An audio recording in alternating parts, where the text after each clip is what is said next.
ان کے جد کریم واقف اسرار متشابہات التنزیل حضرت سیدنا میر محمد اسماعیل اس واسطی مصولوی رحمت اللہ تعالی علیہ دوسرے مرید اپنے پیروں کی مراد ہوتے ہیں، مرید ہوتے ہیں، لیکن حضرت کے جد کریم اپنے مرشد کی مراد تھے۔ کیا بات ہے؟ جانتے ہیں حضرت کے جد کریم کے مرشد حضرت سیدنا امی اللقب عبدالرزاق باسوی رحمت اللہ تعالی علیہ، بڑے پائے کے بزرگ، بڑے پائے کے امی اللقب تھے، مگر پورا فرنگی محل آپ سے شریعت اور طریقت دونوں کا علم حاصل کرتا تھا۔ سبحان اللہ۔ یہ درس نظامی جو چل رہی ہے، یہ درس نظامی حضرت ملا نظام الدین نے یہ مرتب کیا تھا، اور ملا نظام الدین کا عالم یہ تھا کہ حضرت عبدالرزاق باسوی پیڑ پہ بیٹھے رہتے تھے اور مولا نظام پہنچتے تھے وہاں، اور پہنچنے کے بعد کہتے تھے حضور یہ مسئلہ بتا دیا جائے، تو حضرت اپنی دیہاتی زبان پڑھا مولوی صاحب پڑھا تھے، وہ دیہاتی زبان بولتے تھے اور اسی میں سارے مسئلے سمجھا دیا کرتے، سارے مسئلے۔ حضرت عبدالرزاق باسوی رحمت اللہ تعالی، انہیں بے کمر قادری بھی کہتے ہیں۔ ایک موقع پر کچھ لوگوں نے حضور صلی اللہ علیہ وسلم کی نورانیت پر اعتراض کیا کہ حضور نور ہے یا نہیں، حضرت گزر رہے تھے وہاں سے، تو حضرت نے فرمایا ہمارے آقا یقیناً نور ہے۔ لوگوں نے کہا کیسے بھائی؟ فرمایا رومال لاؤ۔ رومال جیسے کلیم بھائی کے گردن میں پڑا ہوا لیا، اور لینے کے بعد دو لڑکوں کو دیا، کہا میری کمر سے ادھر ادھر کرو، تو رومال کو لڑکوں نے لیا، کمر سے ادھر ادھر کیا، تو رومال کمر سے کبھی ادھر نکل جائے کبھی ادھر نکل جائے، کبھی ادھر نکل جائے کبھی ادھر نکل جائے۔ تو حضرت عبدالرزاق باسوی علیہ الرحمہ نے فرمایا ظالموں دیکھو، جب میری نورانیت کا یہ عالم ہے تو مصطفیٰ پیارے کی نورانیت کا عالم کیا ہے؟ سبحان اللہ۔ یہ مرشد ہیں حضرت کے جد کریم حضرت میر اسماعیل مصولوی علیہ الرحمہ۔ حضرت کے مرشد عبدالرزاق باسوی باسا شریف میں ہوتے تھے، اور حضرت میر اسماعیل مصولوی جب کبھی باسا جاتے تھے تو 2-4 کلومیٹر پہلے ہی سے حضرت عبدالرزاق باسوی کھڑے ہو جاتے تھے اور کہتے تھے خبریہ خبر دیت ہے کہ سید عالی حسب و عالی نسب آوت ہے۔ بتائیے، مرید اپنے پیر کے لیے کھڑا ہوتا ہے، اور یہاں عالم یہ ہے کہ خود شیخ اپنے مرید کی تعظیم کو کھڑا ہو رہا ہے اور جذبات میں کہہ رہا ہے کہ سید عالی نسب اور سید عالی حسب آتے ہیں۔ کیا بات ہے؟ وہ ان کے جد کریم، اور ان کے جد کریم کا عالم جانتے کیا ہے؟ حضرت میر عبدالرزاق باسوی کی بارگاہ میں گئے، میر عبدالرزاق باسوی اوڑھے ہوئے چادر سو رہے ہیں، مگن ہے تجلیات الہی۔ حضرت فرما رہے ہیں حضور کچھ عطا کر دیا جائے۔ فرمایا ارے تم یہی کرتے رہتے ہو۔ حضرت سن رہے ہو یار، سن رہے ہو؟ یہ باتیں تمہیں کہیں ملیں گی نہیں جو میں بتا رہا ہوں، لائبریریاں ڈھونڈ ڈالو گے تب بھی نہیں ملیں گی۔ ان باتوں کو سنو ذرا غور سے۔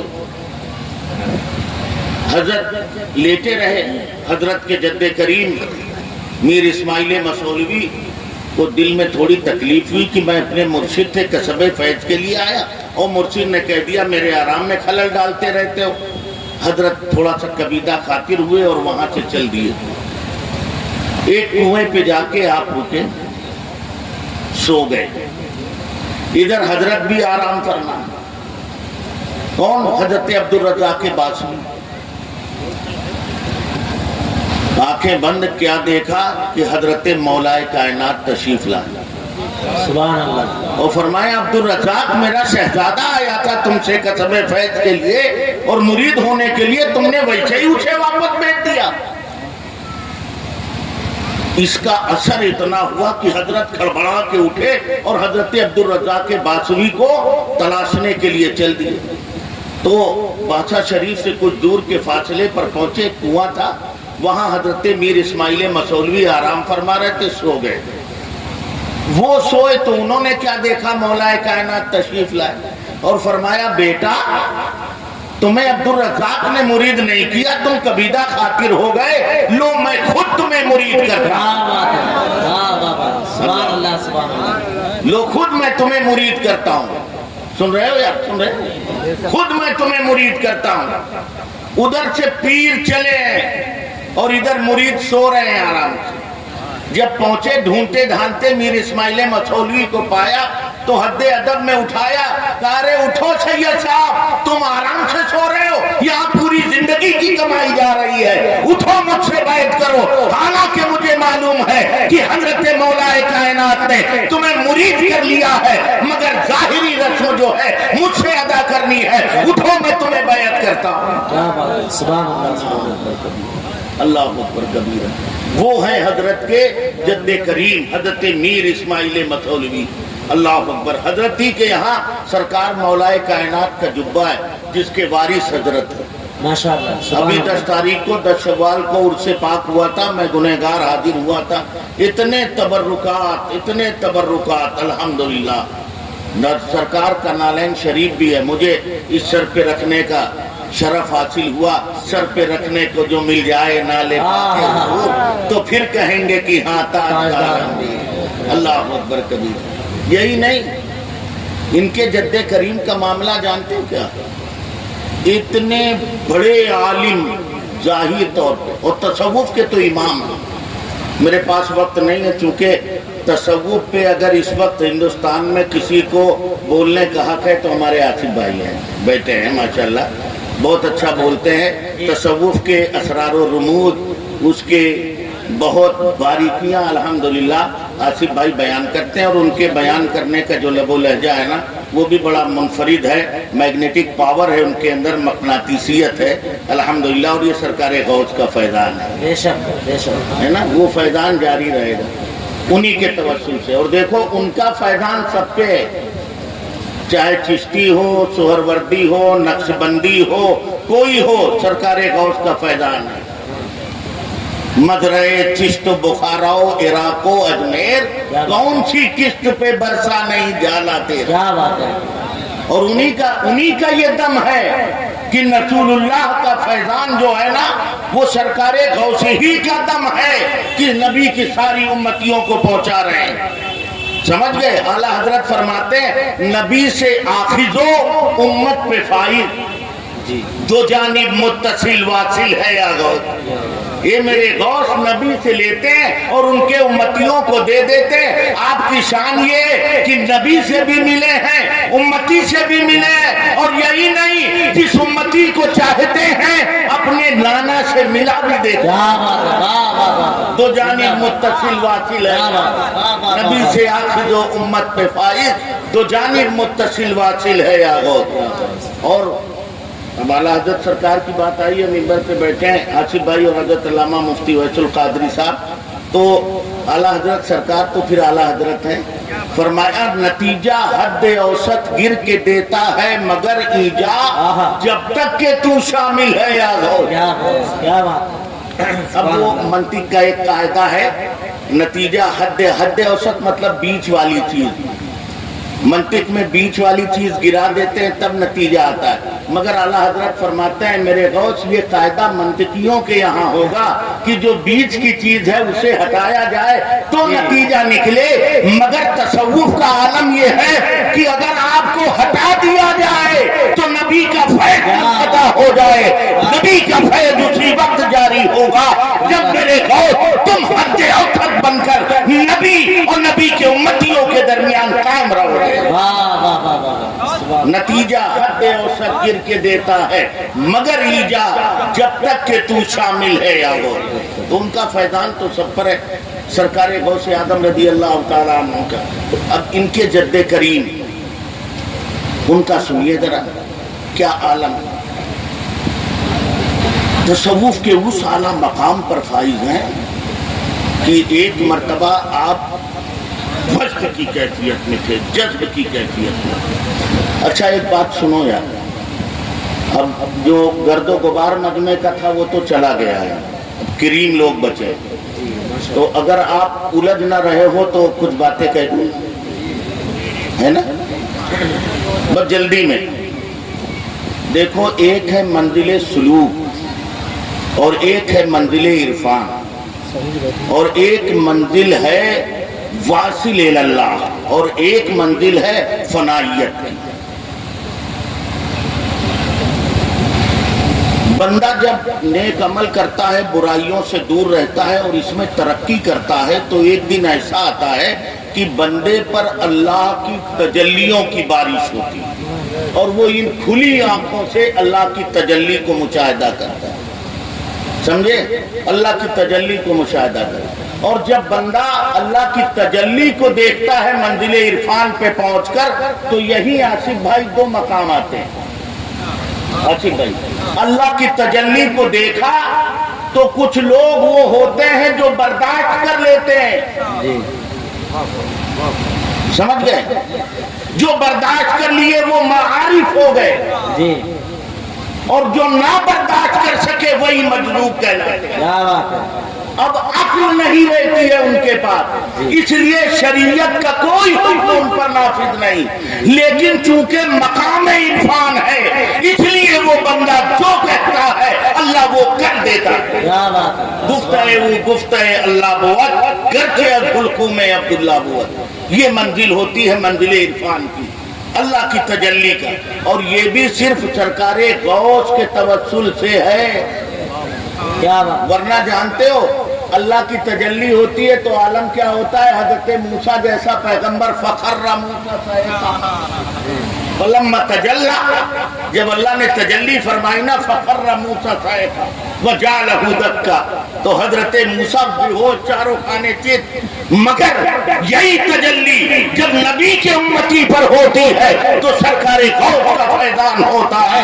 اب میں مثال دے کے سمجھانا چاہتا ہوں. 440 وولٹیج اگر ڈائریکٹ مائک میں اتار دیا جائے تو یہ مائک بھی جل جائے اور ہماری بھی خیر نہیں. لیکن یہی جب ٹرانسفارمر میں اتارا جاتا ہے اور پھر وہاں سے یہاں سپلائی کیا جاتا ہے تو میری آواز کو دور تک پہنچا رہا ہے. تو ان تجلیات الہیہ کی بارشیں رسول اللہ کے سینے انور پر، پھر وہاں سے بغداد کے ٹرانسفارمر پر سپلائی ہوتی ہے، پھر وہاں سے چشتیت بھی ہے، نقشبندیت بھی ہے، سہروردیت بھی ہے، وارثیت بھی ہے، سب کو تقسیم ہوتا رہتا ہے. اور پھر چھوٹے چھوٹے لوگ بھی جو منزل سلوک اور عرفان پہ ہوتے ہیں وہ اللہ کی تجلی کو برداشت کر لیتے.